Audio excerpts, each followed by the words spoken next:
Hello everyone, I am Musaid Malik और आज हम लेक्चर सेकंड स्टार्ट कर रहे हैं अपना द लिविंग वर्ल्ड का। क्योंकि फर्स्ट लेक्चर में हमने बेसिक्स फंडामेंटल्स पढ़ लिए हैं और उनको पढ़ने के बाद में हम लोग cell the unit of life पे भी जंप कर सकते हैं और अपना ये चैप्टर कैरी ऑन करते हुए हम लोग आगे बढ़ते हैं।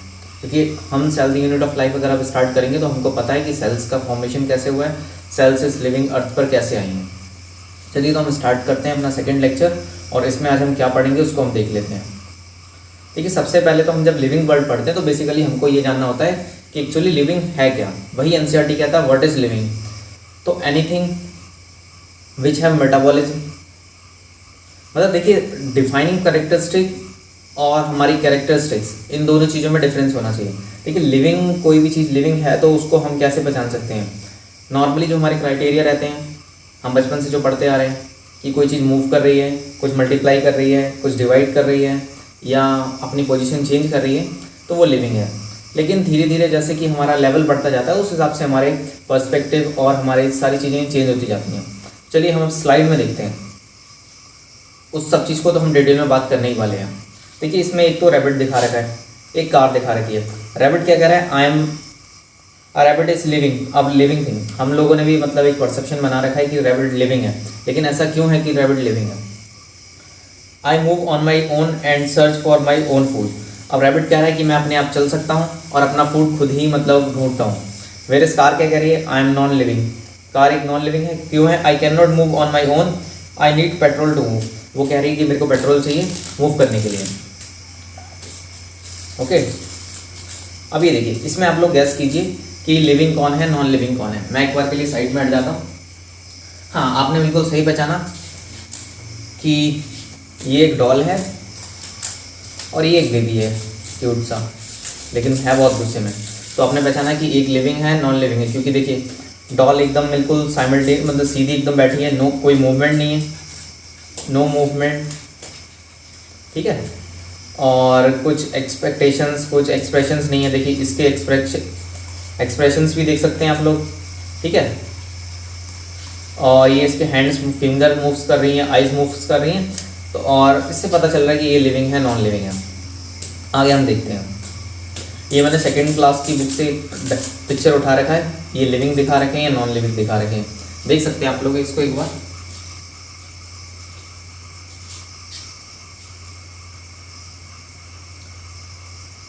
अभी जैसे कि हमने डिस्कस किया था लिविंग थिंग्स की कैरेक्टरिस्टिक्स क्या होती हैं। कैरेक्टरिस्टिक्स मीन्स क्या, उसकी विशेषताएं जिससे मतलब हम लिविंग थिंग को गैस कर सकते हैं कि ये लिविंग है या नॉन लिविंग है। लेकिन डिफरेंस ध्यान रखना, कैरेक्टरिस्टिक्स और डिफाइनिंग कैरेक्टरिस्टिक्स। डिफाइनिंग कैरेक्टरिस्टिक्स वो कैरेक्टरिस्टिक्स होंगी अगर वो मतलब अगर प्रूव नहीं हो रही है किसी भी मतलब कंडीशन में, तो फिर वो उसको हम लिविंग नहीं कह सकते। अगर कोई ऐसा केस आ रहा है उसको हम देखेंगे। देखिए सेलुलर ऑर्गेनाइजेशन, मतलब अगर कोई चीज़ लिविंग है तो उसमें सेल होंगी। सेल क्या होती है, अब आप कई बच्चे बोलेंगे कि हमको तो सेल ही समझ में नहीं आ रहा है क्योंकि हम अभी 10th से 11th में आए हैं और हमने 10th सही से नहीं पढ़ा है। तो देखिए सेल क्या होता है, जैसे कि हमारा घर होता है तो इसकी बिल्डिंग ब्लॉक क्या होती है, ब्रिक्स होती हैं, ईंटें होती हैं। तो ऐसे हमारी ह्यूमन बॉडी की जो बिल्डिंग ब्लॉक्स होते हैं, मतलब जिस एक छोटी से छोटी इकाई से मिलकर बने होते हैं, जैसे कि केमिस्ट्री में एटम होते हैं, तो ऐसे ही हमारी लिविंग थिंग्स में सेल होती है। सेल्स डिफरेंट टाइप्स की होती हैं, प्रोकैरियोट्स होती हैं और यूकैरियोट्स होती हैं, तो उनको हम डिटेल में तब देखेंगे। कैरेक्टरिस्टिक्स में क्या होगा, सेलुलर ऑर्गेनाइजेशन मतलब सेल होनी चाहिए। रिप्रोडक्शन मतलब वो एक प्रोजेनी से दूसरी प्रोजेनी में रिप्रोड्यूस करते हो, रिप्रोडक्शन करते हो।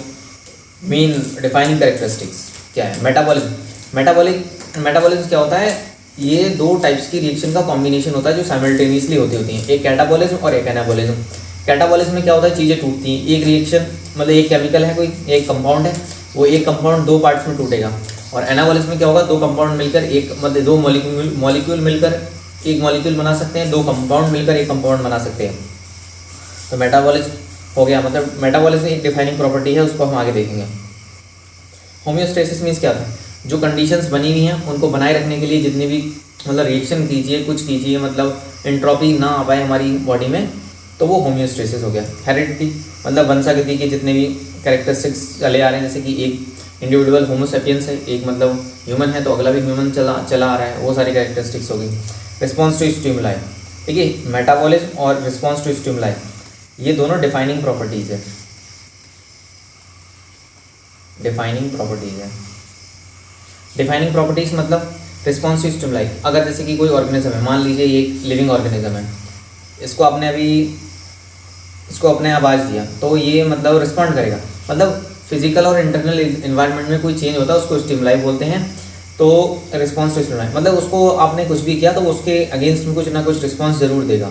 अगर ऐसी कोई करेक्टरिस्टिक है तो वो एक लिविंग की करेक्टरिस्टिक होगी। ग्रोथ एंड डेवलपमेंट, ये इसको ट्विन करेक्टरिस्टिक ऑफ ग्रोथ बोलते हैं। मतलब ग्रोथ मल्टीप्लाई भी कर रहा है और डेवलपमेंट मतलब अपने ग्रोथ मीन्स क्या हो गया, मतलब नंबर बढ़ा रहा है। और डेवलपमेंट क्या हो रहा है, मतलब उसके अपना जैसे किसी का बिग बच्चा है तो वो मतलब धीरे धीरे बड़ा हो रहा है, उसके हैंड्स बड़े हो रहे हैं, फिंगर्स बड़े हो रहे हैं, माउथ बड़ा हो रहा है, तो ये सारा डेवलपमेंट में आ गया। अडेप्टेशन थ्रू एवोल्यूशन, और मतलब जो भी एवोल्यूशनरी चेंज चल रहा है, सर्वाइवल फॉर फिटनेस, मतलब कोई इंडिविजुअल कितना फिट है तो वो उसका अडेप्टेशन हो गया। आगे मूव ऑन करते हैं हम लोग। अब लाइफ की 7 कैरेक्टरिस्टिक्स क्या हैं, 7 कैरेक्टरिस्टिक्स ऑफ लाइफ। एक बार के लिए मैं साइड में हटता हूँ क्योंकि आप लोग अगर स्क्रीनशॉट लेना चाहें तो उसका ले सकते हैं। Living things are composed of cells. सारी लिविंग थिंग्स सेल से बनी होती हैं, ये कंफर्म है। एक्सेप्ट वायरसेस, वो उसको भी हम डिस्कस करेंगे। देखिए उनके सबके पास में सेल्स होने चाहिए। Living things have different level of organisation, उनका डिफरेंट लेवल ऑफ ऑर्गेनाइजेशन हो सकता है। जैसे सेलुलर लेवल, मतलब जो प्रोटोजोअन्स होते हैं या बैक्टीरिया होते हैं, जो यूनिसेलुलर होंगे तो मतलब सिंगल सेल में रहेंगे, और या फिर मतलब डिफरेंट लेवल ऑफ ऑर्गेनाइजेशन जैसे ह्यूमंस हो गए, प्लेटिहेल्मिन्थीज हो गया, स्केल्मिन्थीज हो गया, तो इनका मतलब डिफरेंट सेलुलर ऑर्गेनाइजेशन होते हैं। सेल्स आपस में मिलकर एग्रीगेट्स बना लेती हैं जैसे स्पॉन्जेस में, तो ये सेलुलर लेवल ऑफ ऑर्गेनाइजेशन हो गया। लिविंग थिंग्स यूज़ एनर्जी, और ये लोग लिविंग थिंग एनर्जी का यूज़ करते हैं ताकि बॉडी में एंट्रोपी ना आ पाए। मतलब सेकेंड लॉ ऑफ थर्मोडायनेमिक्स का यूज़ करते हैं, मतलब अपनी बॉडी को, मतलब ऐसे केमिकल्स जैसे कि हमारी बॉडी में एक तरीके से मेटाबॉलिक रिएक्शन ही चल रही है और साइमल्टेनियसली मतलब एक सेकंड में कम से कम थाउजेंड्स ऑफ रिएक्शंस चलती होती हैं। तो उन रिएक्शंस का ही प्रोडक्ट एक लाइफ है, ठीक है। लाइफ को हम कहीं लैब में नहीं सिंथेसाइज कर सकते अभी तक। अगर जिस दिन ऐसा पॉसिबल हो गया कि आप सिंगल लाइफ को, मतलब कोई एक सेल को लैब में क्रिएट कर ले रहे हैं, तो मान लीजिए उस दिन आप एक गॉड से कभी कम नहीं कंपेयर किए जाएंगे। और वो इतना आसान एक्चुअली पॉसिबल है नहीं। साइंटिस्ट ने सब कुछ मतलब सारी सेल्स को ब्रेक डाउन कर लिया, उनके डिफरेंट पार्ट्स को ब्रेक डाउन कर लिया, लेकिन अभी तक एक लिविंग सेल क्रिएट नहीं कर पाए हैं पूरी वर्ल्ड के साइंटिस्ट क्यों ना कह लीजिए। Living things respond to environment. देखिए कोई भी चीज़ लिविंग होगी तो वो अपने इन्वायरमेंट को रिस्पॉन्ड करेगी। जैसे कि कोई प्लांट्स है, अगर उसमें कोई वाटर नहीं दोगे या उसको मतलब उसको कोई खाने आएगा तो अपने डिफेंस में कुछ ना कुछ यूज़ करता है। ऐसे ह्यूमन से अगर आपको कोई मारेगा तो आप वहाँ से हट जाओगे या फिर मतलब उसके लिए रिस्पॉन्स करोगे। थर्ड लॉ ऑफ मतलब मोशन यूज़ करोगे, action is equal to reaction, ठीक है। तो ये सारी कैरेक्टरिस्टिक्स हो गई। Living thing grow and develop. Living things क्या होती हैं, ग्रो करती हैं और डेवलप होती हैं। Living things reproduce, living thing reproduce करती हैं, मतलब एक प्रोजेनी है वो दूसरी मतलब प्रोजेनी को मतलब जन्म देगी, इस तरीके से मतलब living thing grow and reproduce करती हैं। Living thing adapt to the environment, और कुछ ऐसे इन्वायरमेंटल चेंजेस होते हैं जिसको अडेप्ट करना होता है लिविंग थिंग्स को, where non living things adapt नहीं करती हैं और वो डैमेज हो जाती हैं समय के साथ साथ, ऐसा भी देखा जाता है। अब एक मिस्ट्री की बात कर लें। कोविड का टाइम हो और वायरसेस के बारे में बात ना हो, ये हो नहीं सकता, ठीक है। आर वायरसेस अलाइव, क्या वायरसेस जिंदा हैं? अब ये बहुत डायलेमा है। देखिए हम लोग 100% ये नहीं कह सकते कि वायरसेस लिविंग हैं और 100% ये भी नहीं कह सकते कि वायरस नॉन लिविंग है, क्योंकि वायरसेस क्या होते हैं, ये कभी तो अपनी क्रिस्टल्स की फॉर्म में आ जाएंगे इनएक्टिव स्टेज में, और इनको हम लिविंग इसलिए नहीं कह सकते क्योंकि इनका सेलुलर ऑर्गेनाइजेशन नहीं है। जैसे कि लिविंग थिंग्स जितनी भी होती हैं उनके पास में अपनी सेल होती है, उसकी बाउंड्री होती है जिसको हम सेल मेम्ब्रेन कहते हैं ये, और अपना सारे ऑर्गेनल्स होते हैं। लेकिन वायरसेस के पास में ऐसा कुछ नहीं होता। इनके पास में कुछ एंजाइम्स होते हैं, कुछ ग्लाइकोप्रोटीन्स होते हैं और उसके अलावा कुछ ज़्यादा होता नहीं इनके पास में। वायरस कैप्सिड कोड होता है, तो इनको हम सेलुलर भी नहीं बोलते, और ये सेलुलर इसलिए नहीं बोलते, ये प्रॉपर 100% नॉन लिविंग भी नहीं होते, ठीक है। इसलिए ये मिस्ट्रीज जब हम लोग एनिमल किंगडम पढ़ेंगे उससे पहले जब हम लोग क्लासिफिकेशन करेंगे, जब वायरस वायरॉइड वाला जो चैप्टर आएगा तो उसमें हम लोग इसको डिटेल में देखेंगे, ठीक है। ऑल लिविंग ऑर्गेनिजम्स ग्रो, देखिए सारे लिविंग ऑर्गेनिजम्स ग्रो करते हैं, एनसीईआरटी ऐसा बोल रहा है, ठीक है। Increase in mass and increase in number of individuals are twin characteristics of growth and of multicellular organisms. देखिए जितने भी मल्टी सेलुलर ऑर्गेनिजम्स होते हैं उसमें वो अपना नंबर तो बढ़ाते ही हैं और साथ में क्या करते हैं, increase in number of individuals and उसकी ग्रोथ करते हैं। मतलब जैसे कि एक मान लीजिए एक ऑर्गेनिज्म है, इसने मल्टीप्लाई किया, 2 बने, तो इसने एक हिसाब से अपनी ग्रोथ भी की, जैसे यहाँ से इतना बड़ा हुआ, और लेट से इसके फिर ये 4 प्रोजेनी बन गए, तो इसने मल्टीप्लाई भी किया, ग्रोथ भी की, मल्टीप्लाई भी किया। तो increase in number and increase in individuals number and growth, ये ट्विन कैरेक्टरिस्टिक्स ऑफ ग्रोथ, मतलब ये जुड़वा चीज़ हो गई ग्रोथ के लिए। और एक चीज़ ध्यान रखना, लेकिन जो वेरियस जो हमारे यूनिसेलुलर ऑर्गेनिजम्स होते हैं बैक्टीरियाज लाइक, तो उसमें जो होता है एक्चुअली उनकी तो वो तो कभी डेड ही नहीं होते हैं। ऐसा मैं क्यों बोल रहा हूँ, क्योंकि इतने भी बैक्टीरिया होते हैं, मतलब जो भी यूनिसेलुलर ऑर्गेनिजम्स हैं, जैसे कि मान लीजिए ये एक बैक्टीरिया है, ये यूनिसेलुलर है, तो इसको जब रिप्रोड्यूस करेगा तो ये क्या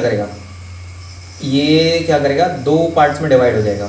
तो ये 2 पार्ट्स में डिवाइड हो गया, ये इसका न्यूक्लियस हो गया, ये 2 पार्ट्स में डिवाइड हो गया, अब अगले 2 फिर 2 में डिवाइड हो गए। तो इसलिए मतलब जो उसका जो पेरेंट्स थे वो एक्चुअली उनकी डेथ ही नहीं होती, मतलब वो इमॉर्टल रहते हैं, उनकी कभी डेथ ही नहीं होती है, मरते ही नहीं है वो लोग कभी। तो ये बात यहाँ पर आ गई। अब ग्रोथ क्या है, a permanent increase in size and dry mass by an increase in cell number और सेल साइज और बोथ। देखिए परमानेंट इंक्रीज हो किसी भी ऑर्गेनिज्म के साइज में और उसके ड्राई मास में, by an increase in cell number और सेल साइज। जब किसी भी ऑर्गेनिज्म का ड्राई मास बढ़ेगा, ड्राई मास कैसे बढ़ेगा, उसकी जो सेल्स हैं, जैसे हमारी बॉडी में मान लीजिए ट्रिलियन सेल्स हैं, तो ट्रिलियन सेल्स है, कभी बेबी होगा तो उसमें बिलियंस में होंगी, तो बिलियंस में होंगी तो वो ट्रिलियंस में आएंगी, तो इसका इंक्रीज मतलब सेल्स का जब नंबर बढ़ेगा तो उसकी मतलब इनडायरेक्टली उसकी ग्रोथ होगी, सेल का साइज बढ़ेगा। ये देखिए ये ऑर्गेनिज्म यहाँ से ये देखिए इसका सेल का साइज भी बढ़ा, नंबर भी बढ़ा, तभी ये इतना बड़ा हो पाया। मैं एक बार के लिए फिर से हट जा रहा हूँ यहाँ से।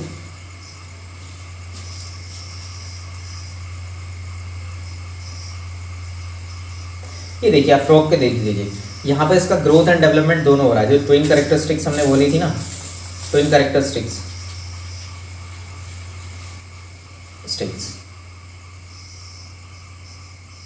एक्चुअली वही हट गया था।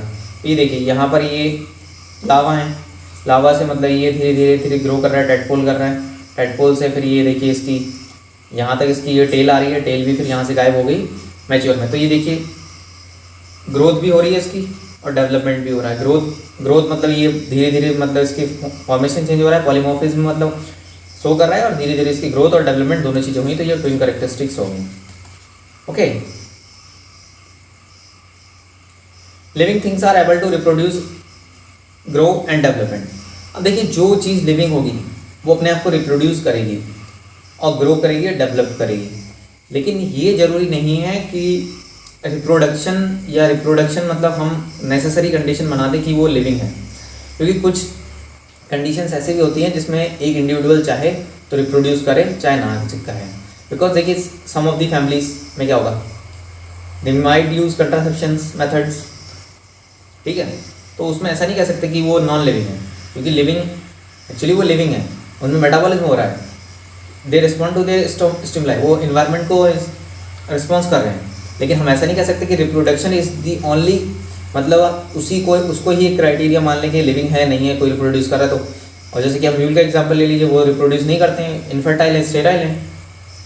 तो growth, cell reproduction produces new cells, increase in number making the organisms larger. Cell का रिप्रोडक्शन होगा, सेल की मल्टीप्लाई करती है तो इससे नंबर बढ़ता है सेल्स का और इनडायरेक्टली ग्रोथ होती है। डेवलपमेंट क्या है, सेल डिफरेंशिएशन। देखिए एक चीज़ समझिए, सेल का डिफरेंशिएशन होना और ग्रोथ थोड़ा सा माइन्यूट डिफरेंस है। ग्रोथ क्या है, सेल अपने आप को रिप्रोड्यूस करके नंबर उसके मल्टीप्लाई कर रही है, और डेवलपमेंट क्या है, cells change their shape structures to become different, serves different functions. अब एक सेल्स मल्टीप्लाई तो की थी, लेकिन वही सेल्स अपने स्पेसिफिक फंक्शंस के हिसाब से मतलब अपने आप को मॉडिफाई कर लेंगे। मतलब कहने का मीन्स क्या है, जैसे कि एक ऑर्गेनिज्म है, मान लीजिए एक छोटा सा इन्फेंट बेबी है, तो वो उसकी ग्रोथ हो गई, मतलब उसके सेल्स मल्टीप्लाई कर रही हैं, वो बड़ा हो रहा है। और डेवलपमेंट क्या हो गया, जैसे उसने फिंगर से ये पेन को उठाना सीखा, फिंगर से पेन को ड्रॉप करना सीखा, किसी को स्लैप करना सीखा, तो ये सारे इसके क्या डेवलपमेंट के सेल डिफरेंशिएशन का प्रोसेस हो गया। Stages of life, beginning, growth, maturity, decline, death. तो ये डिफरेंट स्टेजेस हमारी लाइफ की हो गई।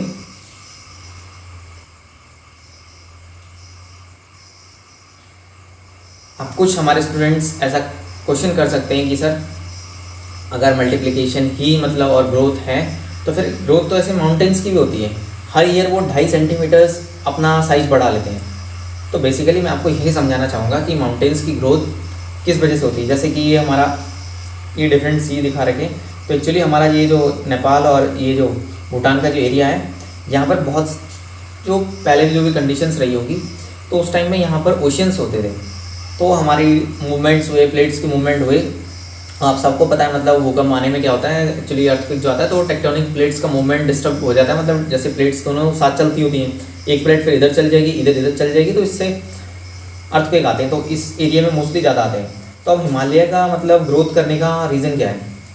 उसका रीज़न ये है, जैसे फॉर एग्जांपल मैं आपको ये अपने 2 मॉड्यूल दिखा देता हूँ।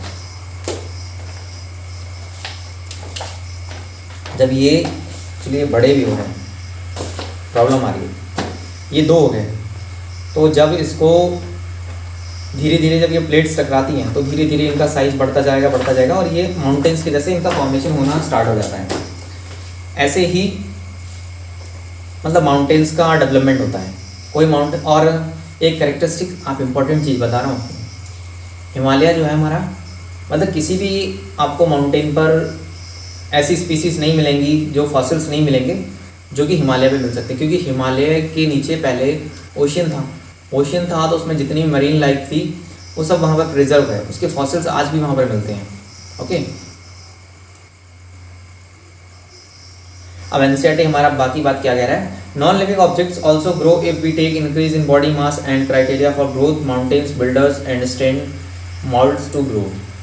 अब देखिए, अभी तक हमने जितनी भी बात की, जो ग्राफ देखे या डायग्राम्स देखे, ये हमने कोई फालतू में बात नहीं की। एक्चुअली हमारे एनसीईआरटी में जो है उसको समझने के लिए हमको एक प्रॉपर अंडरस्टैंडिंग बनानी थी, क्योंकि नीट का एग्जाम हो या आपके बोर्ड्स भी हों, तो ये सारी चीज़ें इंपॉर्टेंट है। इसको मतलब ऐसे अगर नेग्लिजेंस से हम लोग सिंपल सी वर्ड टू वर्ड पढ़ लिया एनसीईआरटी, तो फिर इससे तो बुक्स में भी है, वो तो आप भी पढ़ सकते हैं, कोई बच्चा भी पढ़ सकता है, लेकिन यहाँ पर मतलब जो पढ़ने का जो इंपॉर्टेंस है तो उसको समझना भी जरूरी है।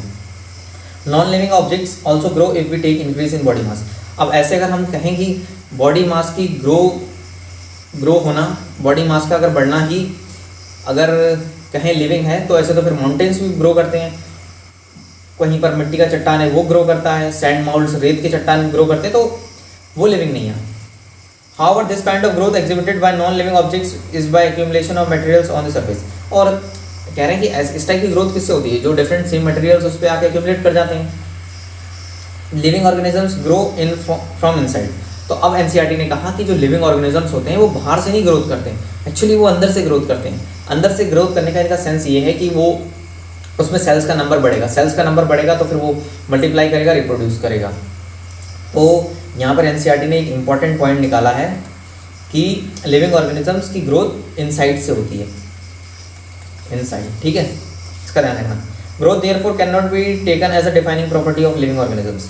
इसलिए एनसीईआरटी कह रहा है कि हम ग्रोथ को एक defining property of living organisms नहीं कह सकते। बेसिकली इनका कहने का मीन्स ये है, हम डिफाइनिंग प्रॉपर्टी उसको कहेंगे जिसमें एक्सेप्शंस ना के बराबर हो, मतलब नेग्लिजिबल एक्सेप्शन हो।